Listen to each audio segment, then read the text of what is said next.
Saudações a todos. Sejam bem-vindos ao Palavra Diária. Vamos conversar sobre o livro de 2 Crônicas. Hoje a gente mergulha, então, nessa narrativa que é uma continuação, né, da história do povo de Deus. Começa com Salomão, a construção do templo, e depois segue a história dos reis de Judá, já com o reino dividido. Exatamente. O foco aqui é bem na linhagem de Davi em Judá. E fica muito claro, assim, como a fidelidade a Deus, ou a falta dela, né, impactava tudo. A nação inteira sentia as consequências, boas ou ruins, até chegar no exílio e, claro, na promessa de volta. Vamos começar com o Salomão, então. Acho incrível que ele não pede riquezas, né? Ele pede sabedoria para governar. Uhum. Uma escolha fundamental. E Deus responde de uma forma, olha, generosa demais. Deu sabedoria, sim, mas também riqueza, fama. Muita honra.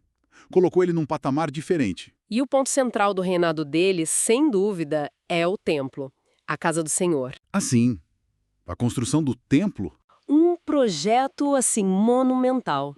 Ele não economizou, buscou o melhor de tudo. Os melhores artesãos, materiais. Foi um ato claro de devoção, de reconhecer a grandeza de Deus, sabe? E a dedicação, que momento, hein?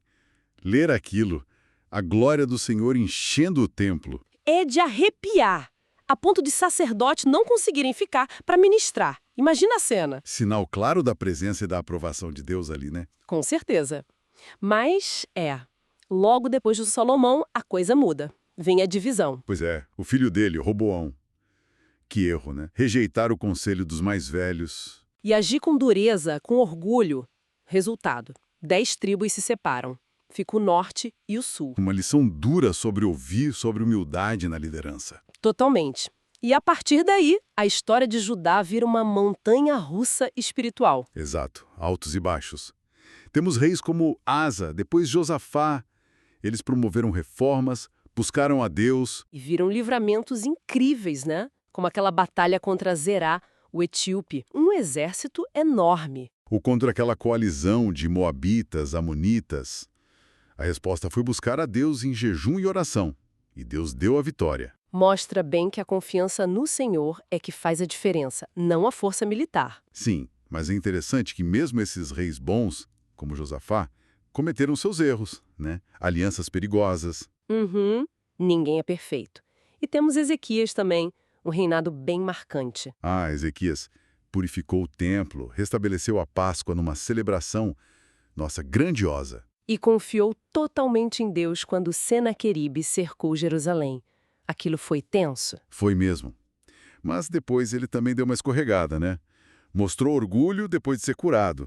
A gente vê essa fragilidade humana. Pois é. E aí, falando em contraste, Manassés? Nossa, Manassés, que reinado terrível. Levou Judá assim ao fundo do poço da idolatria. Chegou a sacrificar o próprio filho. É difícil até de imaginar. Parecia um caso sem esperança. Totalmente perdido. Mas e aí vem a beleza da coisa. A profundidade da misericórdia de Deus. No cativeiro, lá na Babilônia, Manassés se humilha. Sim. De verdade. Se arrepende. E Deus ouve. E restaura ele. Isso é muito forte. É demais. Mostra que nunca é tarde para se voltar para Deus, mesmo depois de errar feio. Que mensagem poderosa. E ainda temos Josias, o jovem rei. Ah, Josias, aquele que encontra o livro da lei perdido no templo. Isso.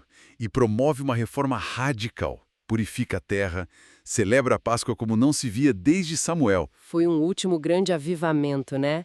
Um esforço sincero para voltar à aliança. Pena que não durou. Infelizmente, não. A nação como um todo não manteve o rumo. Os pecados foram se acumulando de novo. Ignoraram os profetas, as advertências. E a consequência veio, exatamente como Deus tinha avisado.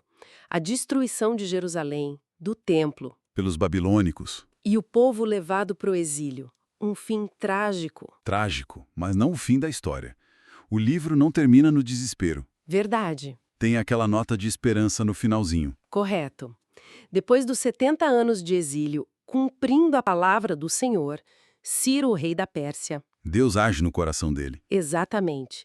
Ele é inspirado por Deus a decretar a libertação dos judeus. E mais, a reconstrução do templo em Jerusalém. Incrível! Mostra que a aliança de Deus, a fidelidade dele, permanece. Mesmo depois do juízo, ele tem um plano de restauração. Sim. A soberania e a misericórdia de Deus são o fio condutor, mesmo nos momentos mais sombrios. Segundo Crônicas, então, nos deixa essa visão clara, né?